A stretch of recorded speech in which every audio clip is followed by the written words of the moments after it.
뭐 다들 예상하셨다시피 발행과는 다르게 김민석 대표가 됐습니다. 뭐 축하드린다는 말씀 먼저 드리고 일단 근데 이제 그 어제 보니까 이번 그 결과를 보면 과반이 나오지 않아서 선호투표제로 넘어갔어요. 근데 결국에는 이제 뭐 이 선호투표제가 김민석 후보에게 당대표에게 굉장히 유리한 제도였다라고 되어 있는데 이거 한번 여쭤볼게요. 유인숙 대변인 보시기에 김민석 대표가 당선된 결정적인 이유는 뭘까요? 이재명 대통령 도움이죠. 아하. 이재명 대통령. 그래서 역설적으로는 정청래 후보가 엄청 잘한 거예요. 정청래 후보가 얻은 뭐 선호투표 합쳐서 한 46 정도 얻었잖아요. 그렇죠. 46. 그건 거의 정청래 후보 지분이 대부분이라고 저는 생각을 하고. 김민석 후보가 얻은 54% 중에는 이재명 대통령 표랑 김민석 후보 표가 섞여 있으니까 어떻게 보면 이 선거를 통해서 가장 이득을 본 사람은 저는 정청래 의원이라고 생각합니다. 존재감이 엄청 커졌어요.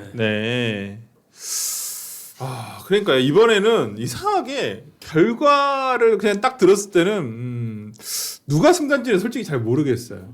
김민석 대표가 이긴 건 이긴 건데 그렇다고 정청래가 완패한 거냐? 아니죠. 그렇게 보기는 또 어렵잖아요. 완패면 우리가 이렇게까지 길게 얘기할 필요가 없죠. 그러니까요. 그냥 끝났고 김민석이 앞나라 어떨까 이 얘기를 해야 되는데 그러니까요. 정청래 후보가 확실히 이 상황을 아는 것 같아요. 어제 끝나고 나서 바로 라이브 방송 했잖아요. 그러니까요. 김민석은 진 거나 마찬가지다. 내가 그동안 말 감옥에 갇혀 있었는데 기대돼요. 할 말 다 한다. 아니 도파민 터지는 소리를 우리 정청래 후보가 하고 계시더라고요. 깜짝 놀라서 우리 이제 이슈 너무 많아서 국민의힘 거는 계속 밀릴 것 같아. 어떻게 해야 돼요? 계속 해야죠. 정청래 후보 얘기를 계속 우리 해야지. 아니 이거 거의 이러다가 거의 여당 내 야당 역할을 정청래 대표가 계속 하는 건 아닌가. 저는 서정욱 변호사의 활약이 기대됩니다. 뉴 정청래거든요. 뉴 정청래. 엄청나게 할 거야. 아니 게다가 최고위원회 그 구성이 3명이 또 이긴 거 아니에요? 친청이. 게다가 최민희 의원 같은 경우에는 수석이 됐는데도 불구하고 김민석 덕분에 이겼다라는 얘기는 전혀 안 나고 정청래 덕분에 이겼다. 이 얘기를 아주 수락연설에서 얘기를 했고 오늘 아침에도 나온 그 어제 오늘 그 당선된 이후에 여러 방송에서 이제 인터뷰를 했던데 뭐 지금은 한의문이다. 라는 얘기를 이제 어렵게 한 것 같아요. 그래서 뭐 분열은 없다 뭐 하는 게 이런 식으로 뉘앙스는 비추려고 했으나 솔직히 해서 누가 봐도 어제 그 보셨어요? 그 저 수락 내려오는 거? 아니 손 들고 있는데 이렇게 하지. 본인 옆에 사람 손 안 잡아. 박선호 손을 안 잡았죠. 그리고 원래 우리가 이거 순서대로 쓰잖아요. 그쵸. 당 대표 쓰고 수석 대표 옆에서 절로 갔어야 되지. 옆에 서고 그런데 맞아. 제일 끝에 가서 있었잖아요. 가장 멀리. 아니 그러면 그게 자의일까요? 자기가 거기 쓰고 싶어서 쓴 것과 아니면 제가 봤을 땐 옆에 쓰기 둘 다 싫어할 수도 있잖아요. 김민석도 옆에 쓰지 않게 하고. 자기가 제일 늦게 올라갔거나 뭐 했겠지. 그러니까 그리고 원래 표정. 순서는 없죠. 아니 늦게 올라와도 찾아서 가죠. 그렇지. 그 자리는. 아니면 사람들이 모시지. 그렇지. 그렇지 보통 모시지 않아요. 수석 이 수석입니다. 바로 옆에 오시죠. 순서대로 하죠. 그래서 거의 뭐 그 최고위원 할 때 그렇죠. 바로 앉듯이 옆에 그 모습대로 보통 쓰는 게 관행인데 누가 그리고 봐도 표정이 사진만 보면 활짝 웃는 표정이 아니었어. 누가 봐도 삐져 있어. 누가 봐도 언짢은 표정이었어. 최민희 의원이 김용이야. 그렇죠. 낯선한 사람으로 보여. 낯선한 사람처럼 보이던데. 맞아요. 아 그리고 옆에 사람 손 안 잡은 게 나는 그건 진짜 그러니까 좀- 히트였다고. 근데 오늘 아침 라디오 라디오에서도, 인터뷰에 들어봤지만 뒤끝이 아직까지도 많이 남아 계시더라고요. 아니, 근데 본인에 대한 그 이제까지 민주당 패널들의 그러니까 근데 생각을 해보면 최민희 의원 입장에서는 그 모든 불리한 지형을 뚫고 본인이 최고위원이 된 거잖아요. 수석 최고위원이 된 거잖아요. 어찌됐든 간에 나름 좀 뭔가 성취감을 느끼지 않으셨을까? 난 그리고 김민석 대표의 그 이 말 ABC. 그걸 굳이 그렇게 이게 다른 걸로 바꿔 쓰더라고요. 그러니까 이게 네. 유시민의 ABC를 이제 겨냥한 발언 그렇죠. 아니겠어요? 이런 건 네. 누가 만드는 거예요? 이분도 약간 뒤끝 있구나. 누가 써준 거야? 쉽지 않을 거예요. 김민석 대표도. 근데 이민찬 위원장은 이번 경선 결과 어떻게 해석하시나요? 그럼 전 이재명 대통령의 패배다. 어허. 전 그렇게 봐요. 단호한데. 네, 패배다. 할 수 있는 거 다 했잖아요. 호남 반도체 800조 그리고 선호투표제라는 걸 만들었고 네. 그렇게 해서 겨우 이긴 거예요. 전 겨우 그렇지. 이겼다고 봐요. 네. 일단 과반 투표를 못했잖아요. 네, 1차에서 그리고 국민 여론조사는 또 패배했어요. 네. 근소한 차이지만 네. 그리고 여러 가지 과정에서 초박빙이었고 결국에는 호남 이외에서는 압도적 승리를 한 곳이 전혀 없어요. 그런 걸 보면 대통령이 이렇게까지 했는데 또 이런 결과인 거예요. 그걸 보면 이재명 대통령이 영향력, 지분 이런 것들이 굉장히 상당히 제한적이다라는 게 이번 전대에서 확인이 된 거죠. 그러니까 김민석 대표는 자립할 수 없는 대표인 것이고 정청래 후보는 역설적으로 굉장히 지분을 가지면서 향후 네. 전국을 주도할 가능성이 높아요. 저는 오늘 최민희 최고위원이 라디오에서 그런 얘기도 했어요. 네. 부동산 대책에 대해서 세법 개정안 특히 이 부분에 대해서 정부가 좋다 원하는 대로 가야 된다라고 한 거예요. 그러니까 그런 걸 보면서 그러니까 이 친청계는 그 지분 45%의 지분을 갖고 강성의 목소리를 더 많이 대변할 수 있게 되는 거예요. 그러면 향후에 김민석 대표는 보안 수사권 같은 이슈 대응을 굉장히 제대로 하지 못하는 이러지도 저러지도 못하고 중간에 끼는 그래서 개혁적인 색깔도 못 내고 어떤 국정 안정도 도모하지 못하는 굉장히 난감한 상황이 많이 처할 거예요. 그러니까 친청계에서는 이 세법 개정안 같은 거 급진적으로 나가면 그냥 그거 편들어주면 되는 거예요. 이게 이재명이다. 이게 뉴 이재명이다. 네. 아니 왜 김민석은 이재명 정부 뒷받침한다 그러면서 왜 정부 안에 반대하느냐. 네. 이렇게 하면 강성 지지층은 계속 규합할 수 있어요. 그런데 선거를 앞두고 네. 중도층이나 무당층에 소구하기 위해서는 다양한 합리적인 목소리를 들어야 되잖아요. 네. 그걸 하는 게 당이에요. 당권을 잡은 사람이고 그런 역할에 계속 방해가 되는 거예요. 그러니까 그 3자 구도가 묘하게 또 엇박자를 내는 그러면서 지속적으로 갈등이 되는 이제 명청 갈등은 없어지겠죠. 대신에 뭐 이 석청 갈등이어야 해야 되나요? 아 근데 없어질까요? 명청 갈등이? 아니 저는 명청 갈등은 표면적으로 드러나지 않을 거라고 봐요. 아. 아니 굳이 대통령이랑 뭘 이렇게 척을 지겠어요. 네. 대신에 김민석 후보와 각을 세우면서 존재감을 가셔야겠죠. 아니 근데 저는 이번 당대표 선거를 보면서 되게 많이 유사하게 어떤 이 데자뷰라고 해야 되나?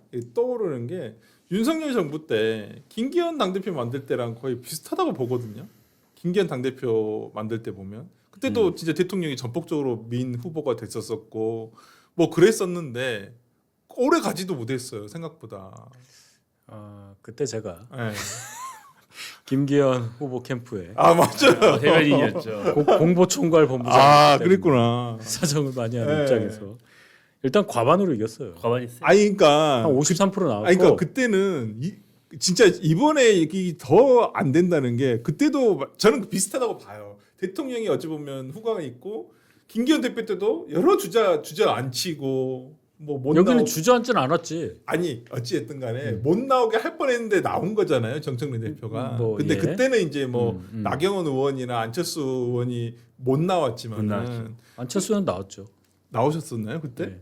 나왔었나? 안철수 의원이 나왔었었나요. 이렇게 내 머릿속에도 존재감이 없어가지고 하여튼 그런데 김기현 대표 1년도 못 채우고 그 작다고 하면 작을 수 있는 강서구청장 보궐선거 하나에 그냥 날아가 버렸어요. 제가 또 현장을 봤잖아요. 김기현 의원 반대했어요 처음에. 맞아요. 반대했어요. 그 회의에서 맞아. 어느 그게 분이 정상이지. 얘기를 했을 때 네. 김태호 됩니다 그랬을 때 대꾸도 안 했어요. 그 전원이 다 그렇게 생각했는데 2주 후에 싹 바뀌었지. 네.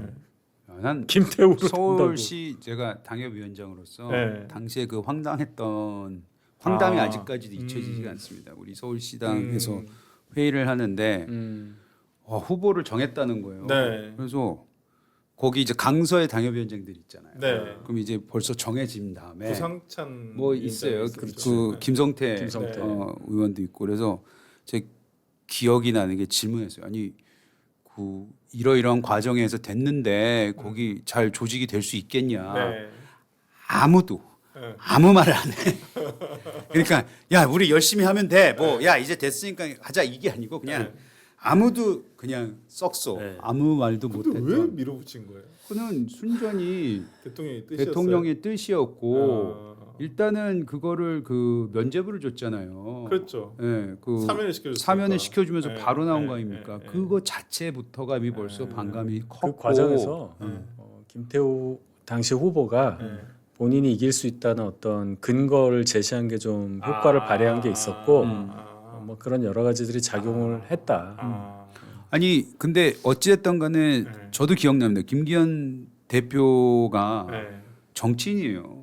그 선거를 많이 치러왔기 때문에 그렇지. 비록 본인 지역은 뭐 영남이긴 하지만 뭐 울산시장도 치러봤고 또 거기서 그렇죠. 고초도 선거 많이 당했기 때문에 해보셨죠? 선거를 알아요.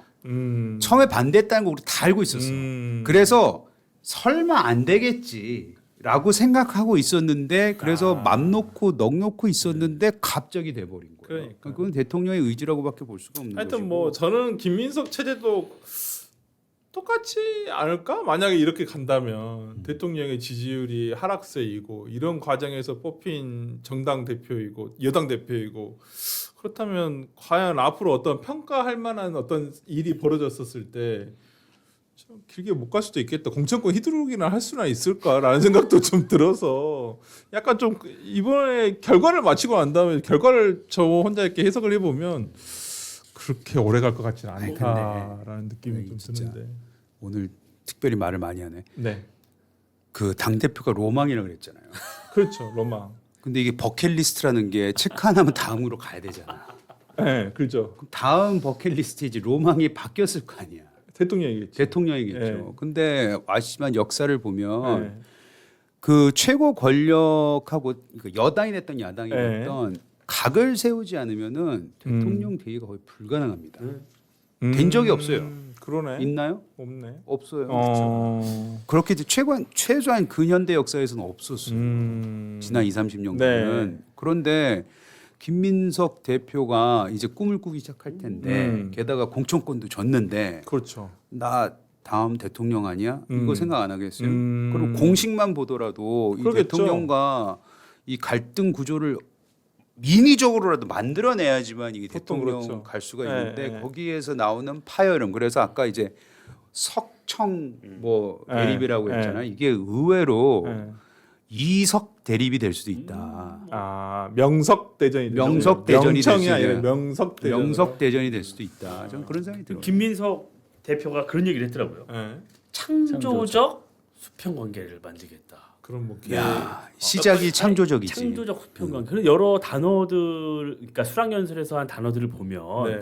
굉장히 뭔가 이 수위를 조절하고 절제를 하려고 그러는 것이 보여져요. 직원도 하겠다. 막 다 얘기는 했어요. 그런데 전 그게 함의가 적지 않은 게 본인이 앞으로 자신의 정치를 좀 어느 정도 해 나가겠다는 소리잖아요. 그게 그냥 근데, 오직 오도만 받지는 않겠다. 아니 근데 김민석이라는 정치인이 이제까지 자기 정치한 게 있어요? 색깔 있게? 아니, 이제 해 나가는 거죠. 이제? 이제 해 나가는 거죠. 이제까지도 안 해왔는데 또 이제부터 어떻게 해가요? 그래서 이제 김민석 후보가 당선이 되긴 했는데 네. 앞으로가 훨씬 더 중요해졌고 전망이 밝다고는 말하기가 굉장히 어렵다. 그러니까. 대통령이랑 뭐 창조적 수평 관계를 만들겠다고 했는데 그거 참 듣기에 따라서는 어우 그럴 수 있다 하지만 이렇게 말로 하는 정치는 한계가 있죠. 그렇죠. 그래서 각도가 몇 도 나는 겁니까? 아, 90도냐 180도냐 그 둘 중에 하나일 텐데 그렇죠. 결론은 수평에 뭐 맞춰서 자기가 얘기하겠다는 건데 그렇겠느냐 지금 상황으로 봐서는 대통령이 키워줘서 결국 18년 만에 복귀해서 여기까지 온 거 아니에요. 본인 입장에서는 그 밖에 있었던 20년 가까운 기간 동안에 이런 날이 오리라고 생각하기가 어려웠을 텐데 이렇게까지 끌어준 사람이 이재명 대통령 또 어떻게 수평 관계로 가요? 아니 그럴 수는 없는 거야 제가 볼 때는. 창조적으로. 말씀 듣다 보니까 갑자기 생각나는 네, 게 울컥해요? 뭐냐면 아니 우리가 이걸 수평이라 생각하잖아요. 그렇지. 김민석이 여기 있고 이재명 대통령이 여기 있다면 이렇게 했을 때 자기는 이렇게 위를 바라보는 게 한 선이면 여기도 수평적인 관계가 될 수도 있잖아요. 아 그럼 이렇게 하는 거야? 그렇게 목 아파. 창조적 수평 관계. 창조적 수평 관계. 자기가 누워 있으면 자기가 누워 있으면. 아이 수직 관계가 그렇죠. 자기가 누워서 창조적이네. 창조적 수평 관계잖아 이게. 이런 얘기 하면 그러네. 할수록 더 이상해요. 그러니까 수평이 안 되는데 어거지로 했다는 느낌이 들잖아요. 창조적인데 창조적이죠. 정치 맹수님. 응? 창조적이네. 아 그러네. 나 헷갈려. 듣다 보니까 생각났어. 도대체 이분의 창조적 수평관계는 뭘 생각하면서 이 단어를 만들었을까? 보통 우리가 수평관계라는 건 이렇게 서로 이렇게 대등하게 바라보는 건데 이런 얘기를 굳이 왜 하냐 이거죠, 제 얘기는. 누가 모르나? 아니 근데 보세요. 이게 이제 당 대표가 됐습니다. 공천권을 진 당 대표가 됐어요. 네. 공천권을 진 여당의 당 대표가 됐어요. 네. 그러면 이제 소위 말하는 스핀 닥터들이 붙을 겁니다. 어허. 그러면 당신 이제 대통령 될 수 있어. 근데 대통령 가기 위해서 이러이러한 과정이 필요해라고 해서 아주 그럴싸한 이제 그 자료들과 계획을 이제 들이밀 거예요. 그러겠죠. 그럼 거기에서 이제 본인이 가질 수밖에 없는 이제 고뇌가 생기는 거겠죠. 그렇죠. 어떻게 해야 되지? 아, 대통령은 돼야 될 것 같고. 거기에서부터 저는 분열의 씨앗이 나타나지 않을까 되게 타이밍은 되게 좋은 게 김민석 대표가 만약에 임기를 딱 맞추면 2028년도 8월이에요. 7월까지 하겠죠. 7월까지 보통 6월 말까지나. 왜냐면 28년도 4월에 우리가 총선이 있잖아요. 아니면 뭐 그 직후에 그만둘 수도 있고. 그렇다고 한다면 이제 대선이 1년 반 남게 되거든요. 그러면 민주당 같은 경우는 1년 전에 아마 시작을 할 거예요. 보통 대선 경선이 이제 그 자체가 경선 자체는 조금 뒤에 하겠지만은 그 룰도 있는데 룰이 있어요. 1년 전에는 뭐 관둬야 하고, 당 대표에서 사퇴해야 돼요. 네, 맞아. 뭐 그런 게 있기 때문에 아마 그런 것들은 대부분 딱 타이밍이 맞아 떨어져요. 이제 당 대표가 마치고 대선 후보 나가기에는 일단 좀 그런 부분에서 이제 김민석 대표가 이제 앞으로 어떻게 할지 이제 좀 남아 있는데.